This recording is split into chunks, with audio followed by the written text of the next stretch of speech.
জাহিলিয়াতের যুগের ভিতরে নারীদের কোনো মর্যাদাই ছিল না।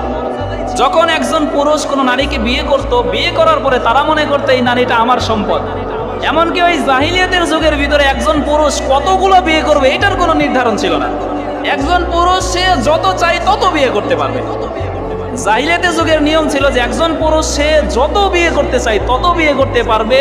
ওই সমাজের ভিতরে নারীদের কোনো মর্যাদা ছিল না, তাদেরকে ভোগের পণ্য মনে করা হতো। এমনকি সম্পত্তি থেকে তাদেরকে চুল পরিমাণ একটুও দেওয়া হতো না, সম্পদের তাদের কোনো অধিকার ছিল না। কিন্তু ইসলাম প্রতিষ্ঠা হওয়ার পরে পুরুষদেরকে বিবাহের জন্য একটা স্তর ইসলাম নির্ধারণ করে দিয়েছে। রব্বুল আলামিন কুরআনুল কারীমের ভিতরে বলেন যে ফানকিহু মা তাবা লাকুম মিনান নিসাই মাসনা ওয়া সুলাসা ওয়া রুবা। একজন পুরুষ চাইলে সে 2, 3 অথবা 4টা বিয়ে করতে পারে।